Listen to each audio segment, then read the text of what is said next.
ketemu lagi dengan saya Diarita, teman kamu berbagi cerita dan bertemu bersama.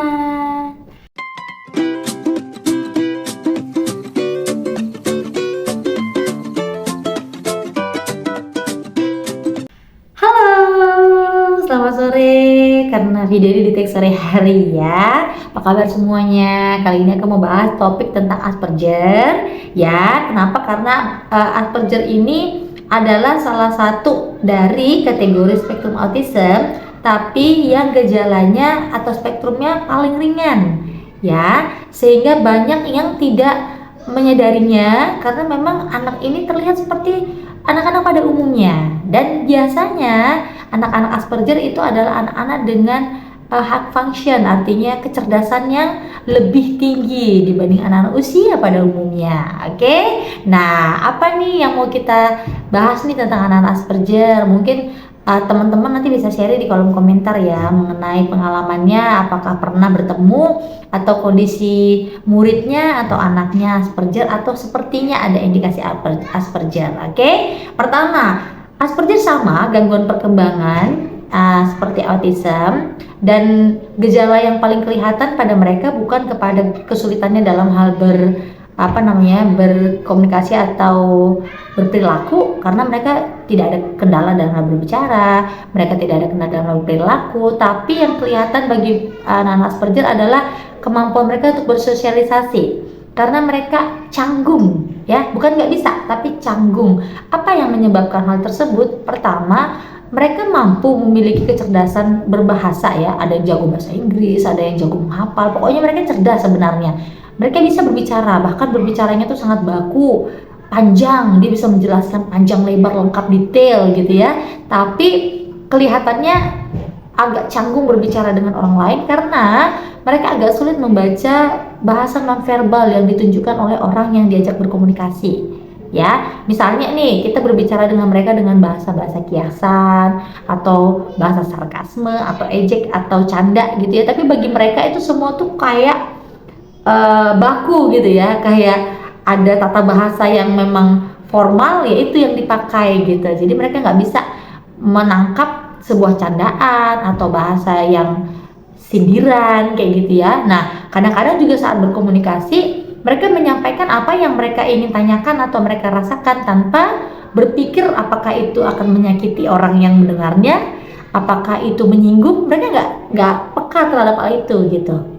Jadi kadang-kadang ucapan mereka itu agak kurang enak didengar gitu bahasanya gitu ya.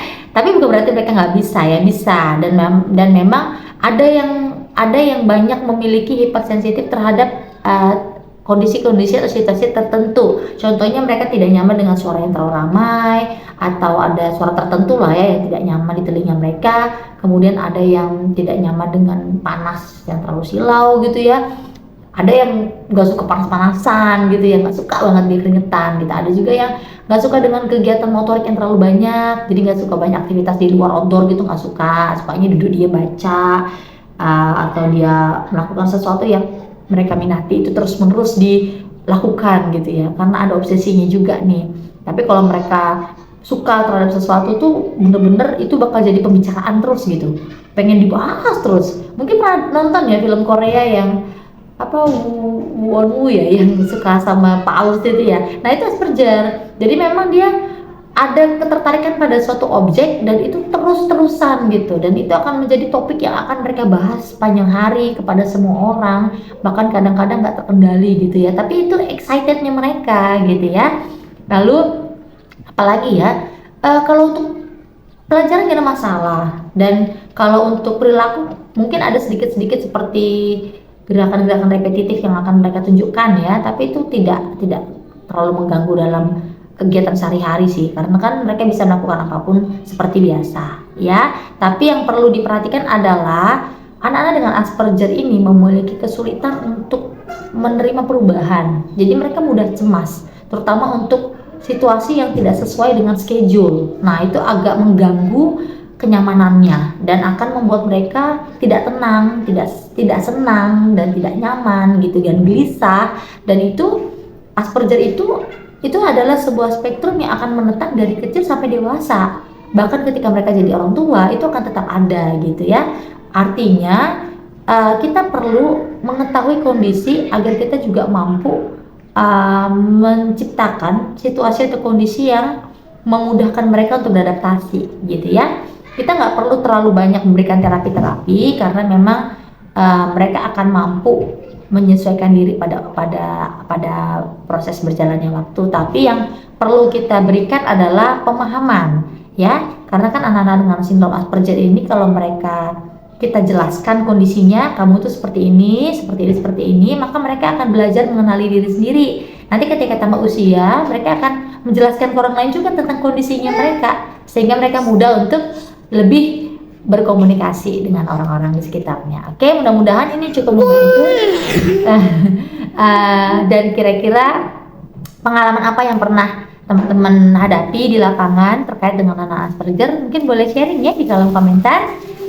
Karena ini memang nggak terlalu berat, Asperger ini kita nggak terlalu banyak PR-nya, tapi yang lebih banyak PR-nya lebih ke bagaimana ketika mereka mengalami situasi-situasi yang tidak sesuai dengan keinginannya, itu yang perlu kita dampingin. Contohnya nih ketika mereka udah mulai remaja, teenager, atau mereka mengalami perasaan kecewa terhadap seseorang gitu, atau ada seseorang yang nggak mau melakukan apa yang mereka inginkan. Nah yang kayak gitu-gitu akan lebih triggernya lebih cepat membuat mereka tuh kayak uring-uringan, stres. Nah sedangkan kalau kita kan mungkin masih bisa calm gitu ya, tapi kalau mereka lebih temperamental nanti kelihatannya. Jadi itu yang perlu kita pahami ya, dan mudah-mudahan kita bisa mendampinginya nanti sampai dewasa kelak. Oke, semoga info ini bermanfaat. Silahkan share dan sampai bertemu di video selanjutnya. Salam sehat and see you.